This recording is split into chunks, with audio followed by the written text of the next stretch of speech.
दोस्तों जय हिंद। मैं हूं रवि शुक्ला और आप मेरे साथ देख रहे हैं the new Bharat. The new Bharat की तरफ से हम उम्मीद करते हैं आप जहां भी हैं स्वस्थ हैं, मस्त हैं और व्यस्त हैं। रविवार की शाम है, 8 बज रहे हैं घड़ी में और हम लेकर आते हैं टीएनबी महाभारत कथा।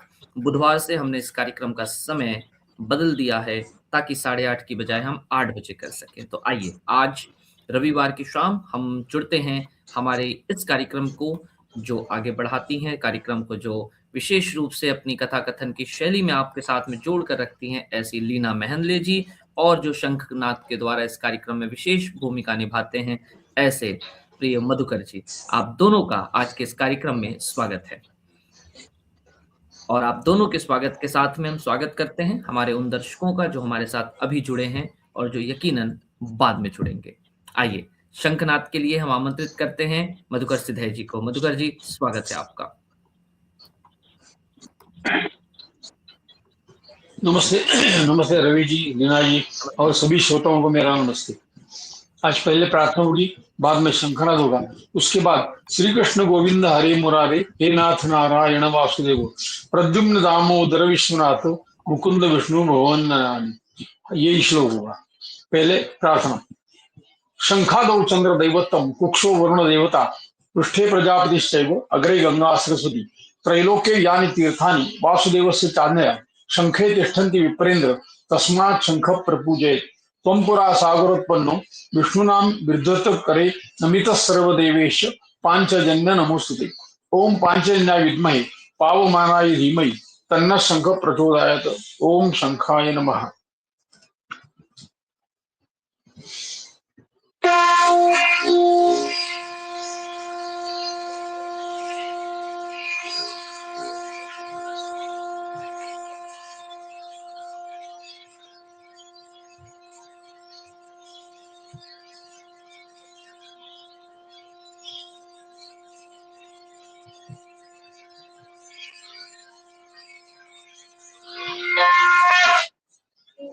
अभिश्लोक।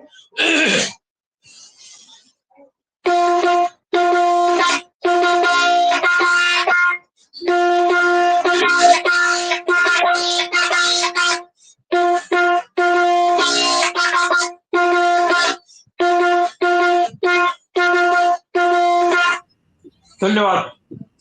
बहुत धन्यवाद सर। और आइए आज की कथा के साथ जुड़ने के लिए हम आमंत्रित करते हैं लीना मेहंदले जी को। और आज की जो कथा है वह है अगस्त्य मुनि की कथा। और अगस्त्य मुनि की कथा को आप सभी से अनुरोध है कि आप अधिकाधिक लोगों तक साझा करने के लिए इस वीडियो को या इस कार्यक्रम को आप शेयर कर सकते हैं। आइए मैम, स्वागत है आपका। तो नित्य की भांति मैं गणेश वंदना से आरंभ करूंगी। जी। वक्रतुंड महाकाय सूर्यकोटि समप्रभ निर्विघ्नं कुरु मे देव सर्वकार्येषु सर्वदा। त्वमादिदेवः पुरुषः पुराणः त्वमस्य विश्वस्य परन्निधानं वेत्तासि वेद्यं च परं च धाम त्वया ततं विश्वमनन्तरूप। तो इस गणेश जी और श्री कृष्ण की वंदना के बाद हम अपने विषय पे आते हैं, जो कि महाभारत के वन पर्व से ये कथा आती है अगस्त्य मुनि की। और इस कथा के लिए जो हम क्या कहते हैं, जो परिप्रेक्ष्य है ना, जो संदर्भ है, वो संदर्भ ये है कि लोमेश महर्षि युधिष्ठिर से मिलते हैं और उससे बताते हैं कि तुम चूंकि अर्जुन गया हुआ है तपश्चर्या करने, तो तुम चारों भाई और द्रौपदी तब तक तुम पुण्य अर्जित करो, तीर्थाटन करो। और जब युधिष्ठिर उनसे प्रार्थना करता है कि आप हमें तीर्थों की महिमा बताते चलिए, तो लोमेश जी कहते हैं कि एक पुरातन काल में भीष्म अपने पितरों के तर्पण के लिए हरिद्वार में जाकर के रहे थे कुछ काल के लिए। और वहां पर उन्हें स्वयं पुलत्स्य मुनि के दर्शन हुए और फिर पुलत्स्य मुनि ने उन्हें सारे तीर्थों की महिमा बताई। और वो जो पुलत्स्य मुनि से भीष्म ने सुनी, वही हम बाकी लोगों ने भी सुनी, और मैं उसी का वर्णन तुम्हें कर रहा हूँ। और मैं यहाँ पे याद दिलाना चाहूंगी अपने दर्शकों को कि देखिए, हम पुलत्स्य मुनि का नाम कहाँ पर सुनते हैं? हम ये सुनते हैं कि वो रावण के पितामह थे ना। पुलत्स्य के वंश में रावण का जन्म हुआ, उनके पुत्र का पुत्र। और जो हम आकाश में सप्तर्षि देखते हैं, जो कि उत्तर दिशा में हम देखते हैं, 7 बड़े खूबसूरत से बड़े चमकीले तारे हमें नजर आते हैं, और उनकी लाइन को देखते हुए हम नीचे जो ध्रुव तारा है, नीचे या ऊपर दोनों कुछ भी हो सकता है, क्योंकि सप्तर्षि जो है वो ध्रुव के चारों तरफ परिक्रमा लगाते हैं। और ये माना जाता है कि ये सप्तर्षि जो थे ये ब्रह्मा के पुत्र हैं। तो उनमें सबसे पहला नाम अत्रि, अंगिरा है ना, वशिष्ठ, मरीचि, उसी में पुलह, पुलत्स्य, ये सारे नाम आते हैं, क्रतु। तो ऐसे ये जो सप्तर्षि हैं, इनका काम ये है कि जब भी ब्रह्मा जी सृष्टि का निर्माण करेंगे तो उनके लिए मार्गदर्शक का काम जो है वो ये सप्तर्षि करेंगे। तो अगर देवताओं को, मनुष्यों को, या किसी को भी भूलोक में, स्वर्गलोक में, पाताल लोक में, कहीं में अगर किसी को कोई मार्गदर्शन चाहिए, अड़चन आ रही है, समाधान चाहिए, तो वो सप्तर्षियों से प्रार्थना करता है और सप्तर्षि उसे मार्ग बताते हैं। और कई बार वो मार्ग ये भी हो जाता है कि हम तुम्हें ब्रह्मा जी के पास ले चलते हैं, या विष्णु के पास ले चलते हैं, या शिव के पास ले चलते हैं। तो ये जो हम कहते हैं कि ये जो 3 त्रिमूर्ति जिसे हम कहते हैं, जो 3 शक्तियां हैं विश्व में, ब्रह्मा जी की शक्ति है सृजन की, विष्णु की शक्ति है पालन की, और शिव की शक्ति है संहार करने की।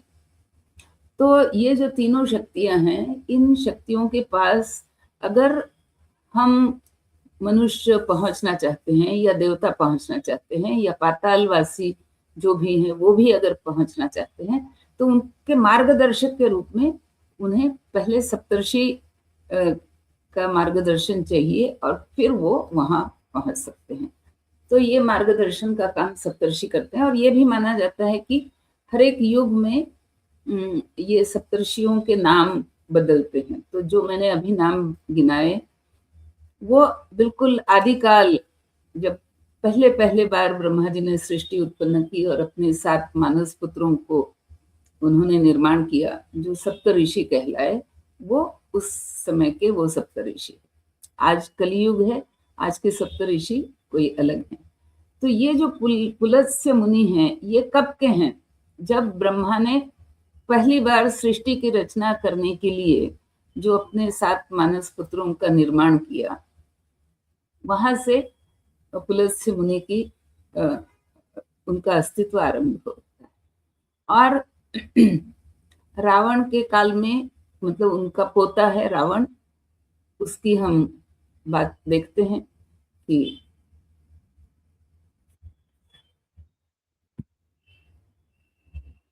तो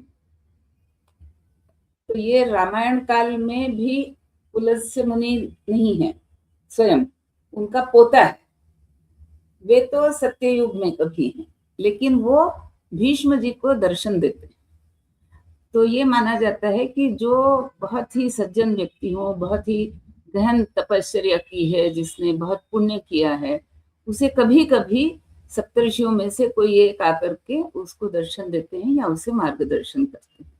तो ये कथा है पुलत्स्य मुनि की। और ये भीष्म को तीर्थों का जब वर्णन करते हैं तो ये बताते हैं कि जब सत्ययुग था और जब वेदों के अनुसार लोग यज्ञ किया करते थे, तो उस यज्ञ के कारण काफी वस्तुओं की प्राप्ति मनुष्यों को होती थी।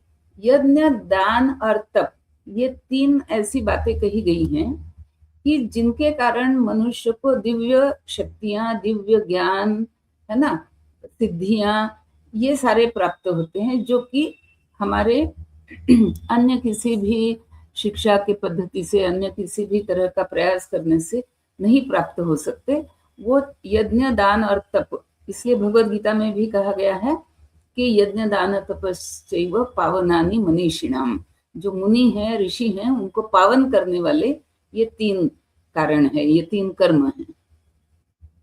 तो ऐसे कर्म जिसने किए हों उन्हीं को ये सप्तर्षि दर्शन देंगे। तो इस प्रकार भीष्म जी को पुलत्स्य मुनि देते हैं और बताते हैं कि वो जो यज्ञ, जो वेदों में वर्णित यज्ञ है कई प्रकार के, है ना, कहीं हम अश्वमेध यज्ञ का वर्णन देखते हैं, कहीं राजसूय देखते हैं, और हजारों तरह के यज्ञों का वर्णन हमें वेदों में मिलता है।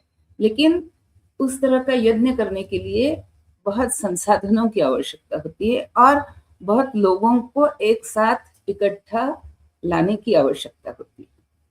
तो जब सत्ययुग में पॉपुलेशन बहुत कम है, जनसंख्या बहुत कम है, लोग छोटे छोटे मतलब छोटे छोटे समूहों में रहते हैं, तो उनको बारंबार एकत्रित बुलाया जाना और उनको एकत्रित बुला करके उनके माध्यम से ज्ञान के जो जो नए आयाम समझ में आ रहे हैं उनको सब तक पहुंचाना, ये काम हुआ करता था यज्ञ का। और इसके लिए बड़े बड़े यज्ञों का वहां पर तब सत्ययुग में उतने बड़े बड़े यज्ञों का आयोजन किया जाता था। लेकिन अब हम द्वापर युग में हैं, तो भीष्म को कहते हैं कि तुम अब द्वापर युग में हो, और अब एक तो लोगों की जनसंख्या बढ़ी हुई है और दूसरा लोगों के पास उस तरह के संसाधन अब नहीं हैं जो कि वेद काल में थे। तो हर एक के लिए अब इस प्रकार यज्ञ करना ये सुविधाजनक नहीं है। तो यज्ञों से जो पुण्य मिलता था वेद काल में या सत्य युग के काल में, वही पुण्य अब द्वापर युग में तीर्थों के माध्यम से मिलेगा। तो जो भी व्यक्ति तीर्थाटन करेगा वो उसी प्रकार का पुण्य पाएगा जैसे कोई बड़े बड़े यज्ञ करने से होता है, जो कोई बड़ा बड़ा गोदान करने से होता है, जो कोई बड़ा बड़ा भूमि दान करने से होता है, जो कई लोगों को अन्नदान करने से होता है, जो ब्राह्मणों को दक्षिणा देने से होता है ना। तो इस प्रकार के जो सारे पुण्य हैं, ये सारे पुण्य प्राप्त करने के लिए अब हमें तीर्थाटन करने की आवश्यकता है, या तीर्थाटनों के माध्यम से वो पुण्य लिया जा सकता है। तो अब यज्ञों की आवश्यकता नहीं है। तो एक एक बड़े बड़े तीर्थ हैं जो कि बड़े बड़े यज्ञों के आयोजन के समान फल देते हैं। ये है पहले तो तीर्थाटन की व्याख्या। तो अब इसी व्याख्या में हम अगस्त्य मुनि की कथा पर आते हैं। तो और हो सकता है कि इसे हम 2 भागों में करें। तो अगस्त्य मुनि जो हैं, इनके पिता हैं मित्रावरुण, जो कि बहुत बड़े ज्ञानी पुरुष थे, और उन्होंने कहा कि हम संतति चाहते हैं, लेकिन हमारी संतति जो है वो साधारणतया जो संतति है, प्रजोत्पत्ति है, वो मैथुनी प्रजा कहा जाता है, यानी स्त्री और पुरुष के मिलन से वो प्रजा बनती है। लेकिन मित्रावरुण ने कहा कि हमारी जो संतति है वो हमारे ज्ञान के मार्ग से वो तैयार हो।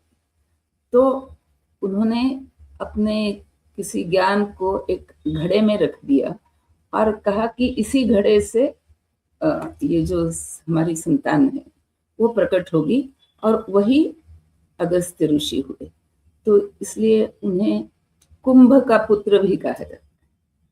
तो ये बहुत ही, चूंकि ज्ञान से ही उनकी उत्पत्ति हुई है, तो ये महाज्ञानी, महातेजस्वी, ऐसे ये अगस्त्य थे।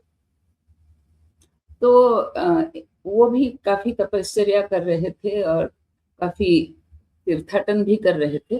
तो घूमते घूमते एक जगह उन्होंने देखा कि कोई पेड़ उल्टे लटके हुए लोग हैं, उनके मुंह गड्ढे में हैं।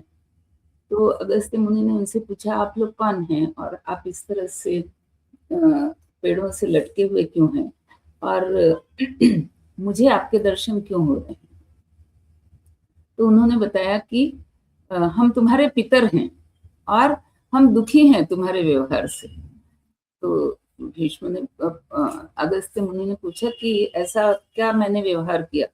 तो कहा कि तुम केवल उपासना में लगे हो, ज्ञान कमाने में लगे हुए हो, लेकिन तुम प्रजोत्पत्ति के विषय में नहीं सोच रहे, तुम संतति निर्माण नहीं कर रहे, इसलिए हम दुखी हैं। तो तुम संतति के विषय में सोचो, अच्छी संतति पैदा करो। तो अगस्त्य ने कहा ठीक है, मैं आपकी आज्ञा मुझे मान्य है, मैं इसमें प्रयास करता हूँ।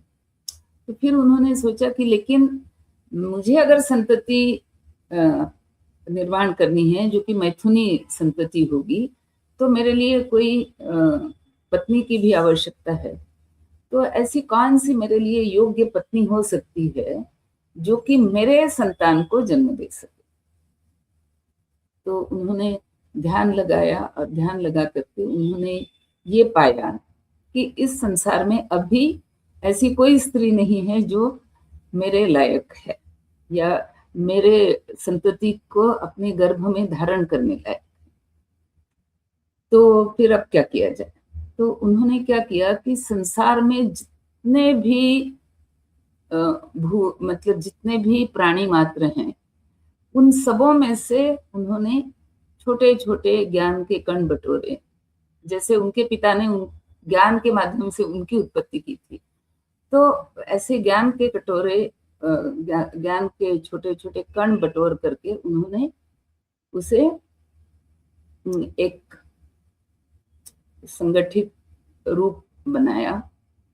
और एक राजा था, वो उसकी कोई संतति नहीं थी, तो उसको दे दिया ये कह करके कि इसके माध्यम से तुम्हारे घर में संतति उत्पन्न होगी, और जब वो बड़ी हो जाए तुम्हें कन्या संतति होगी, और जब वो विवाह योग्य हो जाए तो फिर मैं उसे विवाह करूंगा, तो अभी तो तुम इसे पालो पोसो। तो राजा बड़ा खुश हुआ, उसे कोई संतति नहीं थी, तो उसके घर में वो कलश लेकर के आया और फिर उसके यहाँ एक कन्या की प्राप्ति हुई। और फिर जब वो बड़ी हुई, अब वो राजकुमारी थी, वो राजा के घर में पली बढ़ी। लेकिन अब सबने ये सुन रखा है ये कथा कि इसको तो अगस्त्य मुनि ने पहले से ही कह के रखा है कि मैं इसके साथ विवाह करने वाला हूँ, तो दूसरे कोई सामने भी नहीं आते थे, या अगर राजा ने कभी किसी से पूछा भी तो वो मना कर देते थे। और इधर अगस्त्य मुनि ने भी काल गणना की, तो उन्होंने सोचा कि अब तो ये राजा की कन्या है, ये विवाह योग्य हो गई है। उन्होंने राजा के पास गए, याद दिलाई, तो राजा ने कहा ठीक है। तो अच्छा, उस लड़की का नाम रखा गया था लोपामुद्रा। तो लोपामुद्रा से पूछा गया, तो लोपामुद्रा ने कहा कि जब ये मेरे जन्म के समय ही अगर ये निश्चित हो गया है तो आप अपना वचन निभाइए, मैं इनके साथ विवाह करके जाने को तत्पर हूँ। इस प्रकार लोपामुद्रा और अगस्त्य ऋषि का विवाह हुआ, और बहुत दिनों तक वे विवाह में रहते हुए भी, संसार में रहते हुए भी, वे पूरी तरह से ब्रह्मचर्य व्रत का पालन करते हुए रहते थे। लेकिन एक बार ऐसा हुआ कि उसका लोपामुद्रा का सुंदर रूप देख करके अगस्त्य ऋषि को याद आई कि अरे, मैंने इससे विवाह क्यों किया था, संतति उत्पन्न करने के लिए, और अभी उसका जो पूरा आकर्षक रूप मेरे सामने आया है, तो मुझे भी इच्छा हो रही है कि अब मैं इसके साथ संबंध स्थापन करूं ताकि हमारी संतति हो। तो उन्होंने लोपामुद्रा से कहा कि ऐसी मेरे मन में इच्छा हो रही है। तो लोपामुद्रा ने कहा कि आपकी इच्छा मेरे लिए मतलब शिरोधार्य है, लेकिन मेरी भी इच्छा है, तो तुम्हारी क्या इच्छा है?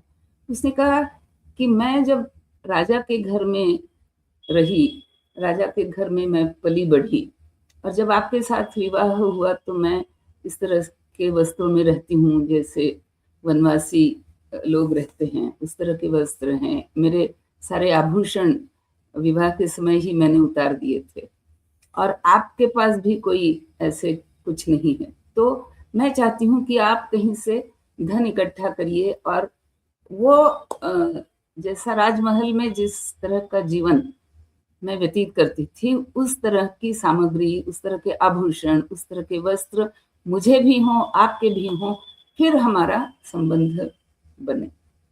तो अब अगस्त्य मुनि ने कहा, अच्छा ऐसा है, तो ठीक है, मैं किसी से कुछ दक्षिणा मांग करके आता हूँ, तो थोड़ा समय लगेगा, तब तक तुम मेरी प्रतीक्षा करना।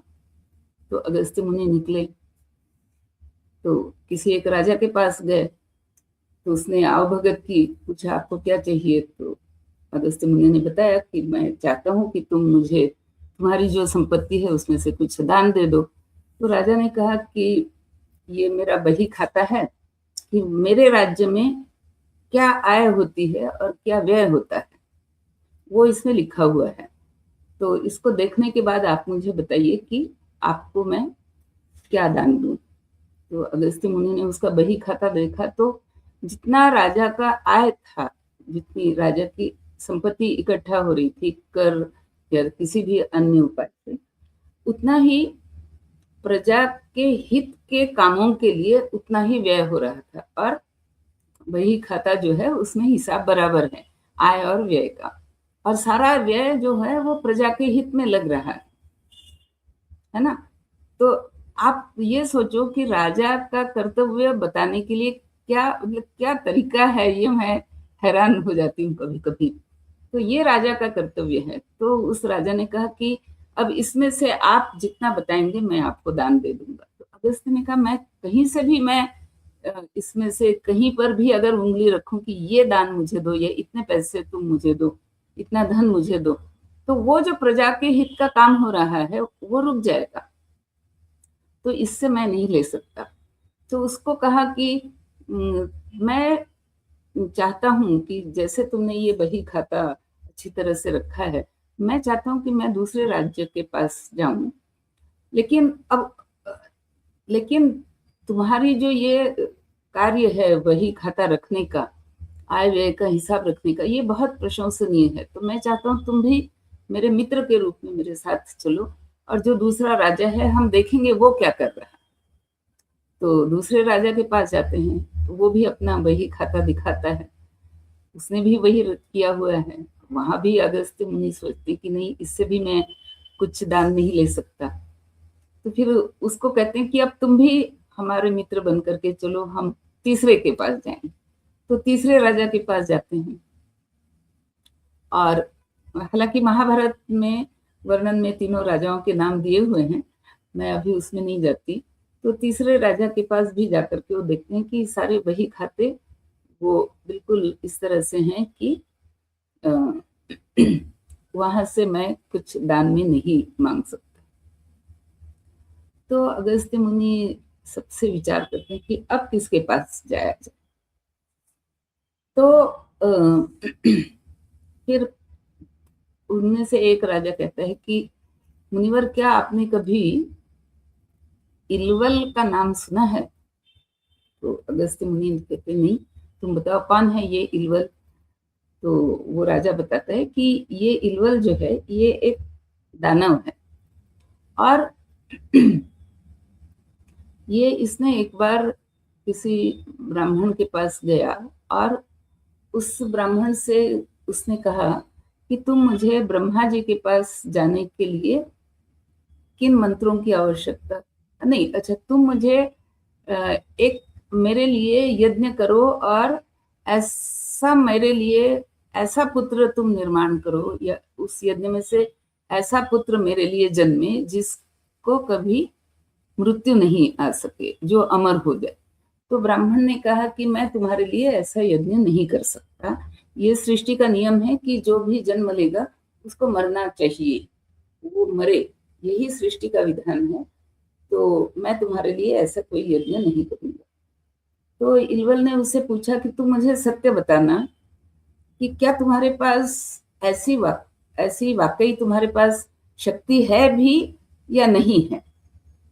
तो ब्राह्मण ने कहा कि मेरे पास मैं तुम्हें सत्य बता रहा हूँ कि ये शक्ति मेरे पास है, लेकिन मैं तुम्हारे लिए इसका उपयोग नहीं करूंगा, मतलब मैं किसी के लिए नहीं करूंगा क्योंकि ये अनुचित है। तो इलोल को बड़ा गुस्सा आया, तो उसने उस ब्राह्मण का वध कर दिया और उसने ये तय किया कि मैं आज से तमाम ब्राह्मण जो हैं मेरे शत्रु हैं, तो अब मैं यही करूंगा कि ब्राह्मणों का मैं वध करूं। तो कैसे करूं? तो उसका एक छोटा भाई है वातापी, तो इलवल और वातापी मिलकर के ये योजना बनाते कि ब्राह्मणों का वध कैसे किया। तो वातापी जो है वो मायावी राक्षस है, तो वो अपना भेष बदल सकता है, तो वो भेड़ या बकरी का भेष धारण करता है, और इलवल जो है वो किसी ब्राह्मण को भोज के लिए आमंत्रित करता है, आप मेरे घर आओ, पधारो, खाना खाओ और मैं आपके लिए मांस पकाऊंगा, बकरे का मांस पकाऊंगा। और ब्राह्मण कोई आए तो वो वातापी बकरे का रूप धारण कर लेता था और इलवल उसे काट करके उसको पका करके ब्राह्मण को दे देता था, और ब्राह्मण जब उसे खा लेते थे तो ये इलवल जो है ये पुकार लगाता था, वातापी अब तुम बाहर आ जाओ। और उसके पास इलवल के पास ये सिद्धि थी कि वो इस तरह से जब किसी को पुकारेगा तो वो मरा हुआ व्यक्ति भी हो फिर भी यमराज जो है वो उसे वापस भेज देंगे। तो वातापी जो है वो जिस ब्राह्मण ने उसे खाया है उसका पेट चीर करके वो बाहर निकल आता था, तो वो ब्राह्मण मर जाता था। तो इस प्रकार एक एक करके वो इलवल जो है ये हत्या करता है ब्राह्मणों की, क्योंकि किसी ब्राह्मण ने उसे कहा कि मैं तुम्हें ऐसा पुत्र नहीं दूंगा जो कि अमर हो। तो फिर अगस्त्य कहते हैं तो तुम क्या कहते हो? तो उस राजा ने कहा उस इलवल के पास अगर आप पहुंचे दान लेने के लिए तो वो आपको काफी अधिक धन दे सकता है, लेकिन उसके साथ ये कहानी भी जुड़ी हुई है। तो अगस्त्य ने कहा कोई बात नहीं, हम चारों चलते हैं। चारों पहुंचे उस इलवल के पास और पहुंचे कि हम तुम्हारे पास कुछ दान की इच्छा से आए हैं। तो इलवल ने कहा हाँ, लेकिन मैं बड़ा खुशी खुशी आपको दान दे दूंगा, तो पहले आप हमारा भोजन करिए, हमारा आतिथ्य स्वीकारिए। तो अगस्त्य मुनि ने कहा ठीक है। तो अब उसने वातापी को खड़ा किया सामने भेड़ के रूप में और उसको काटा और मांस पकाया। तो जो तीनों राजा थे उन्होंने कहा कि ये हमारे सामने मांस काट करके पकाने का कोई तर्क समझ में नहीं आता, तो क्या किया जाए, हम ये मांस नहीं खाना चाहते। तो अगस्त्य मुनि ने कहा कोई बात नहीं, आप मेरे पीछे बैठोती हूँ और ये जो भी परोसेगा वो सारा मैं खा जाऊंगा। तो अगस्त्य मुनि ने वो पूरा परोसा हुआ खा लिया। जब खा लिया तो इलवल ने पुकारा वातापी बाहर आ जाओ। तो वातापी तो बाहर नहीं आया। अगस्त्य मुनि के कहते हैं कि उन्होंने एक बड़ी दीर्घ बिल्कुल गर्जना करने वाली इस तरह से एक डकार उनकी निकली और उन्होंने इलवल से कहा वो तो मैंने खाते ही साथ पूरा पचा लिया है, अब यमराज उसे वापस नहीं भेज सकते। तो इलवल को समझ में आ गया कि अरे मेरा तो किसी ऐसे व्यक्ति से पाला पड़ा। तो उसने क्षमा मांगी और पूछा आपको क्या चाहिए? तो अगस्त्य मुनि ने कहा कि मुझे दान चाहिए। तो उसने कहा कि अच्छा, अभी इसी क्षण मेरे मन में आपको कुछ दान देने की बात आई है, अगर आप उसको ठीक ठीक पकड़ पाओ क्या है मेरे मन में, तो मैं आपको दान दे सकता हूँ।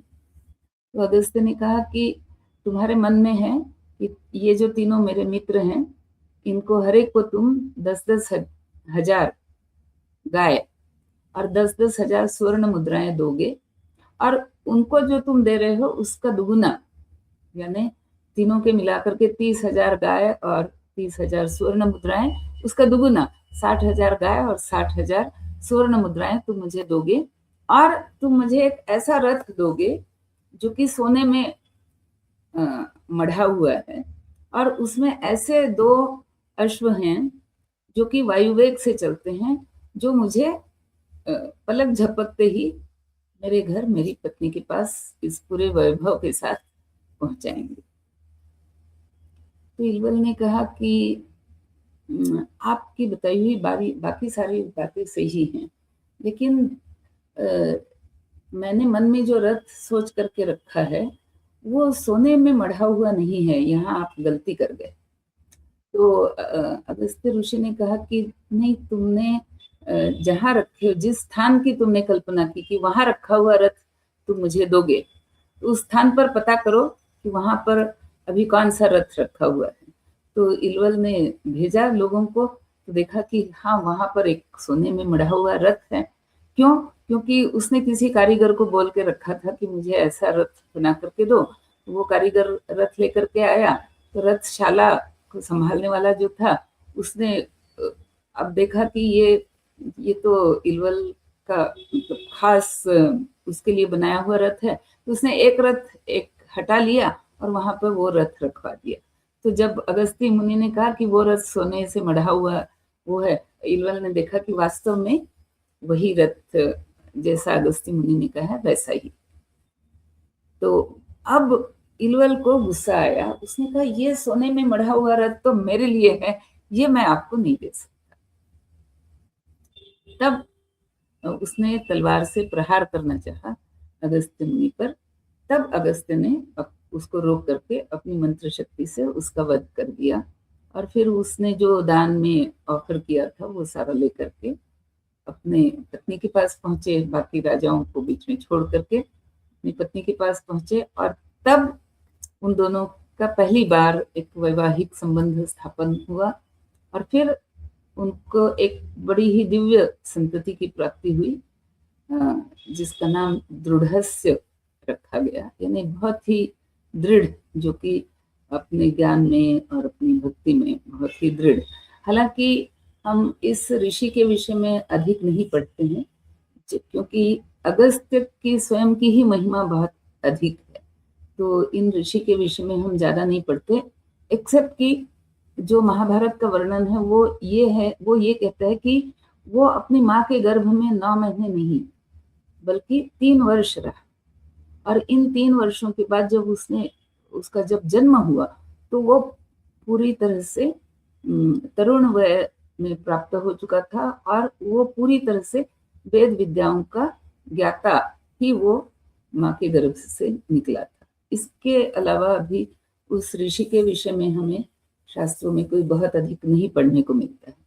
लेकिन हाँ, अगस्त्य का वर्णन, अगस्त्य की महिमा आगे भी आती है, तो उसके विषय में हम अगले बुधवार के दिन हम आगे सुनेंगे, क्योंकि जो सबको ये कथा लोपामुद्रा के साथ विवाह की कथा तो नहीं, लेकिन जो अगस्त्य मुनि के बारे में जो सबसे अधिक प्रचलित है कि कैसे उन्होंने पूरे समुद्र को पी लिया, तो इस कथा पे हम, लेकिन इस कथा जो आज ये कथा जो मैंने सुनाई, इसमें मुझे जो सबसे सुंदर बात लगी वो ये थी कि अगस्त्य मुनि का भी जन्म ज्ञान से ही प्राप्त हुआ, ज्ञान के कणों से ही उनका जन्म हुआ था। उनकी पत्नी लोपामुद्रा ये भी उनकी ज्ञान से प्रकट हुई थी, और हम देखते हैं कि रामायण में बड़ा सुंदर वर्णन मिलता है लोपामुद्रा की, जो अगस्त्य मुनि के पास लोपामुद्रा ने पिता को जो भी उपदेश दिया है, और कोई उपदेश नहीं दिया, ये रामायण में एक बहुत ही खंजर भी बहुत छोटा, खंजर भी पिता को दिया। तो और अगस्त्य और लोपामुद्रा दोनों ही शस्त्र निर्मित में बहुत अधिक कुशल थे, वो कथा हम बाद में कराएंगे।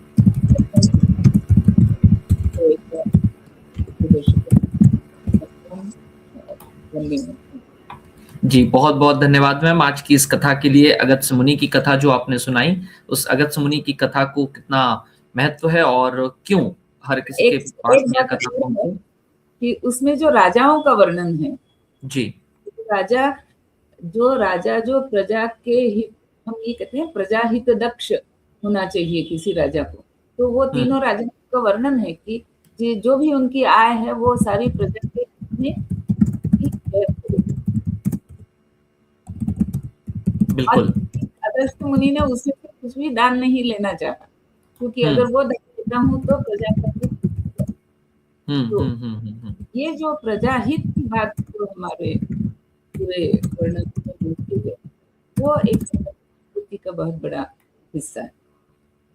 जी, चलिए, बहुत-बहुत धन्यवाद मैम आपकी इस कथा के लिए और आप सभी से अनुरोध है कि आप टीएनबी महाभारत कथा जो कि द न्यू भारत और कौशलम ट्रस्ट के संयुक्त तत्वावधान में आप तक पहुंचाई जाती है, आप इसे अन्य लोगों के साथ साझा करें ताकि हम इस कार्यक्रम को, इस कथा को, इसके मूल्यों को अधिकाधिक लोगों तक पहुंचा सकें। आज के लिए इतना ही, बुधवार की शाम फिर मुलाकात होगी ठीक इसी कार्यक्रम में, तब तक के लिए धन्यवाद, जय हिंद।